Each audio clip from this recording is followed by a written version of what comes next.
کې یو د هغه بدعاتو نه تاسو وګورئ درود تاج په شوی اډکه او په دې مکتبو کې پڑھاویږي او خرسيږي مکتبو ته چلل شي دا درود تاج دی الان کې لکی درود تاج درود سرچشمه لري ک کرشمه لري دا منزل او درودونه دا د الله د نبی په وخت کې نو درود تاج کې 10 شرکی الفاظ دي یا دافع البلاء والوباء والمرض والقحط والعلم وی اے رسول الله صلی الله علیه وسلم ته وی आवाज کې یا دافع البلاء والوباء اے د مصیبتونو د تکالیف او د بیمارو د دردونو لری کون کیا زمون مصیبتونو لری کې اعلان کې د مصیبتونو لری کول کې محمد رسول الله د رب العالمین دی نو دا په درود تاج کې دنه وګورئ لیکلي دي یا دافع البلاء والوباء والقحط والمرض والالم نو دا درودونه درود تاج دا بدعت ته دا د الله د نبی په وخت کې نو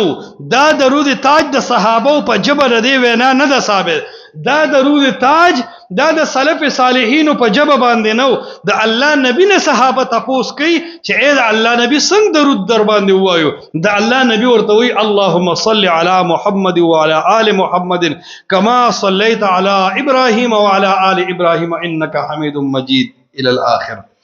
دا درود ابراهیمی چې کم په مانزه کې وي په دې باندې د الله نبی باندې درود لولا دا په صحیح احادیث ثابت ده دا د صحابه په جبر راغله ده خدا درود تاج لکی درود سرچشمه او کرشمه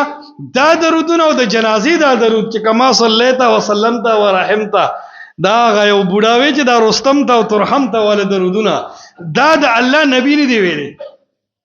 دا صحابه نه دی ویلي دا سلف د امت نه دی ویلي نو چې کم درود د الله نبی ویلي دی صحابه ویلي دی هغه درود به مونږ وایو دا درودونو چې کم بدعات راوتی دي دا به بالکل نه وایو دا بدعت د فتاوا رحیمیه د دیوبندیانو فتاوا ده هغه وایي چې څومره ما کتلی دي درود تاج